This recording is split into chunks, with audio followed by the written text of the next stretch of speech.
പൂർവജന്മത്തിൻ്റെ രഹസ്യങ്ങൾ ഭൂരിപക്ഷവും ചന്ദ്രനുമായി ബന്ധപ്പെട്ട ഫലങ്ങളിലൂടെ കാണാം. പക്ഷെ ആ ചന്ദ്രൻ്റെ രാശിയിൽ ഒരു ശുക്രൻ നിന്ന് വയ്ക്കൂ, അല്ലെങ്കിൽ ചൊവ്വ, അല്ലെങ്കിൽ ആദിത്യൻ നിന്നു എന്ന് വെക്കൂ. അപ്പോൾ ആദിത്യനെയും കൂടി നമ്മൾ കൂട്ടുപിടിക്കണം. അപ്പോൾ അവിടെ അതിൻ്റെ ഒരു ഗവേഷണത്തിലാണ് നമ്മൾ പൂർവ്വജന്മ ഫലങ്ങളെക്കുറിച്ച് പറയുന്നത്. ഈ കഴിവുകളെ പുറത്തേക്ക് കൊണ്ടുവരാമെന്നുള്ളത് ഉപാധികൾ കണ്ടെത്തുന്നതിന് കേതു നിൽക്കുന്ന രാശിയെയും കേതു നിൽക്കുന്ന ഭാവത്തെയും കേതു നിൽക്കുന്ന രാശിയുടെ നാഥനെയും കൊണ്ട് പറയണം. ഈ കേതു ഒരു ഗ്രഹവുമായിട്ട് ഒരു കോമ്പിനേഷൻ വന്നു കഴിഞ്ഞാൽ എന്തൊക്കെ പ്രശ്നങ്ങൾ അല്ലെങ്കിൽ എന്തൊക്കെ ഗുണങ്ങൾ ഉണ്ടാകും, അതിനെ പറ്റി ഒന്ന് വിശദീകരിക്കാമോ? രാഹു നിൽക്കുന്ന രാശിയുടെ 7ാം രാശിയിലായിരിക്കുമല്ലോ കേതു നിൽക്കുന്നത്. നമ്മൾ കഴിഞ്ഞ ഏതൊക്കെയോ എപ്പിസോഡുകളിൽ പറഞ്ഞിരുന്നു, പൂർവ്വജന്മത്തിൻ്റെ എല്ലാ ഓർമ്മകളും അല്ലെങ്കിൽ ആ ചെപ്പുകളെല്ലാം സൂക്ഷിക്കുന്നത് രാഹുവാണെന്ന് പറഞ്ഞു. അപ്പോൾ ഏതൊരു ഗ്രഹനില എടുത്താലും രാഹു നിൽക്കുന്നത് ഏത് രാശിയിലാണ്, ഏത് ഭാവത്തിലാണ്, ആ രാശിനാഥൻ ആരാണ്, ആ രാശിയിൽ രാഹുവിനോടൊപ്പം ആരൊക്കെ അല്ലെങ്കിൽ ആര് നിൽപ്പുണ്ട്, ഇത്രയും ചിന്തിച്ചിട്ടാണ് നമ്മൾ പറയേണ്ടത്. പൂർവ്വജന്മ ഫലം, പൂർവ്വജന്മത്തിലെ തൊഴിൽ, കാഴ്ചപ്പാട്, ജീവിതം എല്ലാം വരും. അതിൽ രാഹു നിൽക്കുന്ന രാശിയുടെ അധിപനെ കൊണ്ടാണ് കൂടുതലായി നമ്മൾ അവിടെ പറയുന്നത്. ഞാൻ കേതുവിനെ കുറിച്ച് പറയാനാണ് ഇവിടെ പൂരിപ്പിക്കുന്നത്. ഇപ്പോൾ ചന്ദ്രൻ്റെ രാശിയാകുന്ന കർക്കിടകൻ രാശിയിലാണ് രാഹു നിൽക്കുന്നതെങ്കിൽ പൂർവ്വജന്മത്തിൻ്റെ രഹസ്യങ്ങൾ ഭൂരിപക്ഷവും ചന്ദ്രനുമായി ബന്ധപ്പെട്ട ഫലങ്ങളിലൂടെ കാണാം. പക്ഷെ ആ ചന്ദ്രൻ്റെ രാശിയിൽ ഒരു ശുക്രൻ നിന്ന് വയ്ക്കൂ, അല്ലെങ്കിൽ ചൊവ്വ, അല്ലെങ്കിൽ ആദിത്യൻ നിന്നു എന്ന് വെക്കൂ. അപ്പോൾ ആദിത്യനെയും കൂടി നമ്മൾ കൂട്ടുപിടിക്കണം. അപ്പോൾ അവിടെ അതിൻ്റെ ഒരു ഗവേഷണത്തിലാണ് നമ്മൾ പൂർവ്വജന്മ ഫലങ്ങളെക്കുറിച്ച് പറയുന്നത്. പക്ഷേ പൂർവ്വജന്മം പറയുന്ന 9ാം ഭാവം എടുക്കണം. ഭൂതകാലത്തെക്കുറിച്ച്, പൂർവ്വജന്മത്തെക്കുറിച്ച് പറയും. പൂർവ്വജന്മത്തിനെക്കുറിച്ച് 9ാം ഭാവം കൊണ്ടും പൂർവ്വജന്മത്തിലെ കഴിവുകൾ, വാസനകളെല്ലാം രാഹുവിൻ്റെ കയ്യിലും സൂക്ഷിക്കുന്നത്. ഇപ്പം രാഹു നിൽക്കുന്ന രാശിയുടെയൊക്കെ ഞാൻ പറഞ്ഞു. എന്നാൽ ഇവയെ പുറത്തേക്ക് എടുക്കേണ്ടതിനെ കുറിച്ച് പറയേണ്ടത് കേതുവിനെ കൊണ്ടുമാണ്. രാഹു ഇപ്പോഴൊരു ഗ്രഹനിലയിൽ എവിടെയാണ്? മിഥുനം രാശിയിൽ രാഹു നിൽക്കുന്നു വയ്ക്കുക. കേതു അപ്പം നിൽക്കുന്ന ഉറപ്പായിട്ടും ധനു രാശിയിലായിരിക്കും. രാഹു നിൽക്കുന്നത് ബുധന്റെ സ്വക്ഷേത്രമാകുന്ന മിഥുന രാശിയിലാണ്. കേതു അപ്പം നിൽക്കുന്നതോ വ്യാഴത്തിന്റെ സ്വക്ഷേത്രമാകുന്ന ധനുരാശിയിലാണ്. കൂടെ വേറൊരു ഗ്രഹവും ഇല്ല എന്ന് വയ്ക്കുക.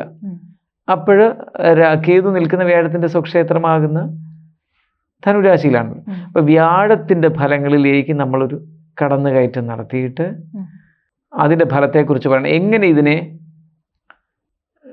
ഈ കഴിവുകളെ പുറത്തേക്ക് കൊണ്ടുവരാമെന്നുള്ളത് ഉപാധികൾ കണ്ടെത്തുന്നതിന് കേതു നിൽക്കുന്ന രാശിയെയും കേതു നിൽക്കുന്ന ഭാവത്തെയും കേതു നിൽക്കുന്ന രാശിയുടെ നാഥനെയും കൊണ്ട് പറയണം.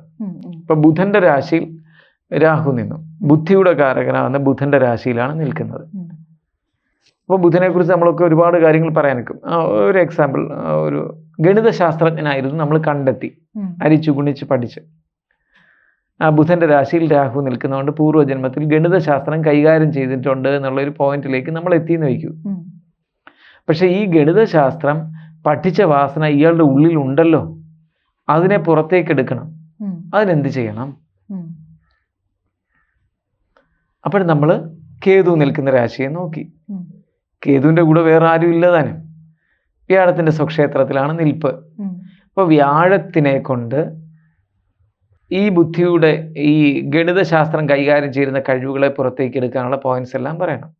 വ്യാഴത്തിനെ പ്രതിനിധാനം ചെയ്യുന്ന ഏതൊക്കെ ദേവതകളാണ് എന്ന് നോക്കണം. ഇപ്പൊ വ്യാഴം വൈഷ്ണവ ഭാവം ഉള്ളതാണല്ലോ, സ്ഥിതികാരകത്വം ഉള്ളതാണ്. സൃഷ്ടി സ്ഥിതി സംഹാരത്തിൽ സ്ഥിതികാരകത്വം ഉണ്ട് വ്യാഴത്തിന്. അപ്പോൾ അതുകൊണ്ടാണ് വൈഷ്ണവ ഭാവങ്ങളെ കുറിച്ചൊക്കെ പറയുന്നത്. അപ്പോഴതിൽ പിന്നെ ഏതൊക്കെ ഗ്രഹങ്ങളുടെ ദൃഷ്ടി ഈ കേതു നിൽക്കുന്ന രാശിയിലേക്കുണ്ട്. ഇനി വ്യാഴം ഏതെങ്കിലും രാശിയിൽ നിന്നുകൊണ്ട് ഈ കേതു നിൽക്കുന്ന ധനുരാശിയിലേക്ക് നോക്കുന്നുണ്ടോ?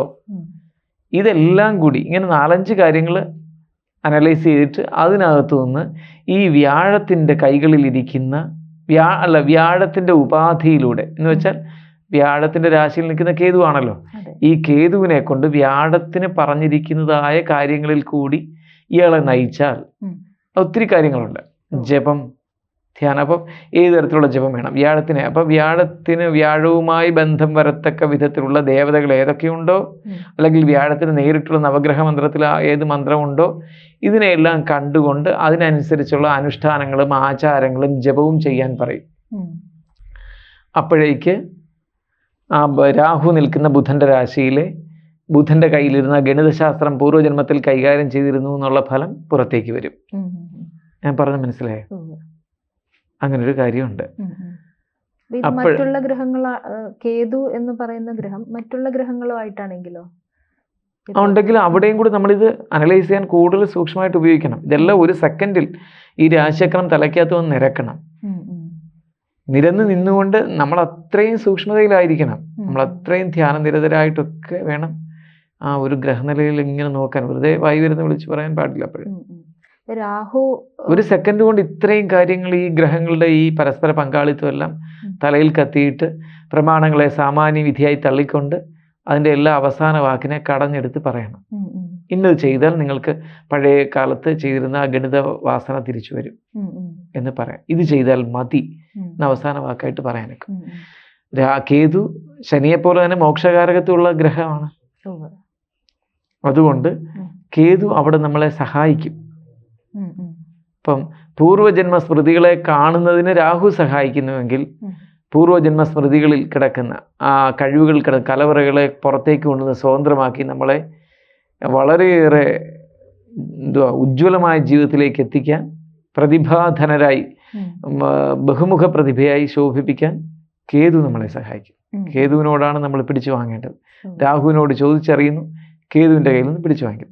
കേതു മോക്ഷകാരകനും കൂടിയാണ് ശനിയെപ്പോലെ. വ്യാഴത്തിൻ്റെ ഇപ്പം നമ്മൾ പറഞ്ഞിരുന്ന വ്യാഴത്തിൻ്റെ സ്വക്ഷേത്രമാകുന്ന ധനുരാശിയിൽ കേതു നിന്നു എന്ന് വെക്കുക. അവിടെ ചൊവ്വയും കൂടിയുണ്ട്.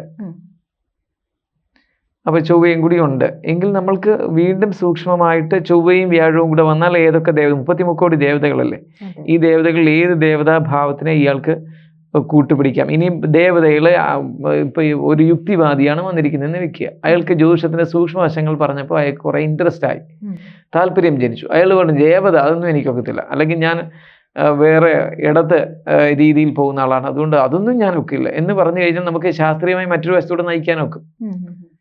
അതിന് നമ്മൾ അതിൻ്റെ ഈ ധ്യാന ശൈലികളൊക്കെ പറയും. അപ്പോൾ പിന്നെ അവിടെയൊക്കെയാണ് നമ്മളുടെ ഉപനിഷത്തുകളിലെയും അഥർവവേദീയ ശിക്ഷകളിലെയൊക്കെ മന്ത്രജപത്തെക്കുറിച്ച് കാരണം ഒക്കെ വരുന്നത്. നമ്മുടെ ആ വശത്തെ ഉണർത്താൻ നിരന്തരം പറഞ്ഞാൽ മതി. ഈ രാഹു പൂർവജന്മ സ്മൃതികളെ ആണെന്നുണ്ടെങ്കിൽ കേതു നമ്മുടെ സർഗാത്മകതയെ പുറത്തെടുക്കാനുള്ള ഒരു വഴി തുറന്നു. കേതുവിനോടാണ് ചോദിച്ചു വാങ്ങിക്കേണ്ടത്. കേതു തരും. കേതു തരാൻ കേതു നിൽക്കുന്ന രാശിയുടെ അധിപനെ കാണണം. ഇപ്പൊ രാഹു നിൽക്കുന്ന രാശിയുടെ അധിപനെ കൊണ്ട് നമ്മൾ അറിഞ്ഞല്ലോ, പക്ഷെ തരേണ്ടത് കേതു നിൽക്കുന്ന രാശിയുടെ അധിപനാണ്. അപ്പോൾ അവിടെ വ്യാഴത്തിനെ കൊണ്ടും വ്യാഴത്തിന്റെ രാശിയെ കൊണ്ട് മുമ്പേ പറഞ്ഞത് കൊണ്ടാണ് ഇത് പറയുന്നത്. ആ രാശിനാഥൻ അല്ലെങ്കിൽ അവിടെ നിൽക്കുന്ന ഗ്രഹവും കൂടെ അതിനെയും കൂടെ സംയോജിപ്പിച്ചുകൊണ്ട് ആ ദേവതകൾക്ക് പറ്റിയ മന്ത്രം കാര്യങ്ങളൊക്കെ പറയണം. ഇവിടെ വ്യാഴത്തിന് ഒരു ഗുണമുള്ളത്, പ്രായോഗിക തലത്തിൽ നമുക്ക് ഈ പറയുന്ന കാര്യങ്ങൾ ഒത്തിരി ഇഷ്ടം വരുന്ന, വ്യാഴത്തിന് പ്രാധാന്യം ഉണ്ടെങ്കിൽ അങ്ങനെ വരും. ഈ ഒത്തിരി ഉപദേശം കേൾക്കുക, കൗൺസിലിങ്, ചർച്ചകളൊക്കെ ഇഷ്ടപ്പെടാൻ തുടങ്ങും. അപ്പം അവർക്ക് അതങ്ങോട്ട് കൊടുത്താലും അതിൻ്റെ പ്രായോഗികമായി മനസ്സിലായില്ല. അങ്ങനെ അതപ്പോൾ ഏത് തരത്തിലുള്ള സംസാരം, പിന്നെ അതിനകത്തൊരു ഗവേഷണം വേറെയുണ്ട്. ജ്യോതിഷമോ വാസ്തുവോ പൂജയോ നിങ്ങൾക്ക് ആവശ്യമുണ്ടോ? താഴെ കാണുന്ന നമ്പറിൽ വാട്സപ്പ് ചെയ്യൂ. നിങ്ങൾ ചെയ്യേണ്ടത് ഇത്രമാത്രം: താഴെ കാണുന്ന നമ്പർ നിങ്ങളുടെ മൊബൈലിൽ സേവ് ചെയ്യൂ. അതിനുശേഷം ഞങ്ങളുടെ നമ്പറിലേക്ക് വാട്സപ്പിലേക്ക് ഹായ് അയക്കൂ.